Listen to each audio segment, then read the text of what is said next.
Well, let's have a look at Sami Anan's background. He was made military chief of staff in Egypt in 2005. That was under the former leader Hosni Mubarak.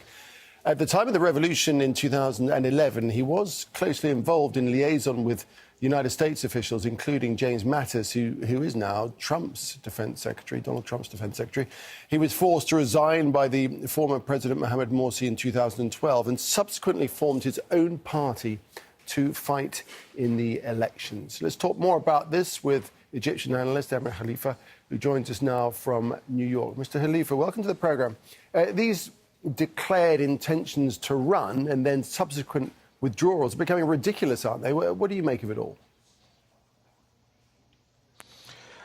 Good to be on with you, Nick. To say that what happened today is political assassination by military bullets would be a bit of an exaggeration, but to say that it was expected would also be a lie. Mr. Sami Anan gambled, and he very clearly lost.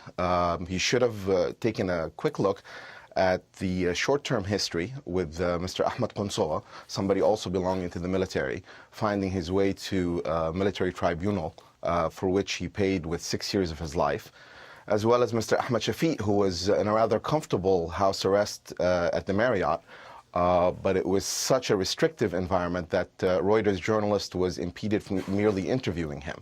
So the signs were there. Had Mr. Anan looked to the past, to the distant past, he would have seen President Mohammed Naguib under house arrest for 18 years. So the signs were all there, but I think that Mr. Anan was gambling that Mr. Sisi has shown some vulnerability, has hemorrhaged some support, and that there's also been some strife within military circles, particularly within intelligence circles, and I think he felt he may be able to capitalize on Right, so you think he thought he may be able to capitalize, but in the event he was being naive?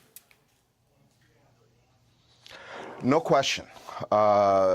Anyone who is well-versed in Egyptian political calculus recognizes that Mr. Sisi's intent on continuing his march, regardless of what we think of where he stands politically and economically, he does have the massive support of the Egyptian elite. There have been some questions about how much power he's lost, but there is no question that Anan doesn't possess stronger relationships. While Anan himself is a person who's generally thought of as politically calculated, I think in this case, this misstep will cost him a great deal. Right. Now, a lot of these candidates say they blame an atmosphere of fear and then they withdraw their candidacy. Do you think this could backfire on Sisi down the line?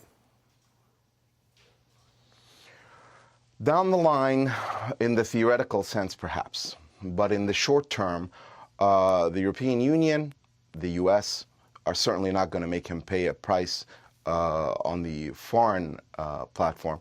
And domestically, while he has lost some support, there are millions who either truly believe in him or have been brainwashed into believing him or out of fear remain silent. All right, Amr Khalifa, we'll leave it there. I very much appreciate your perspective on this. Thanks a lot.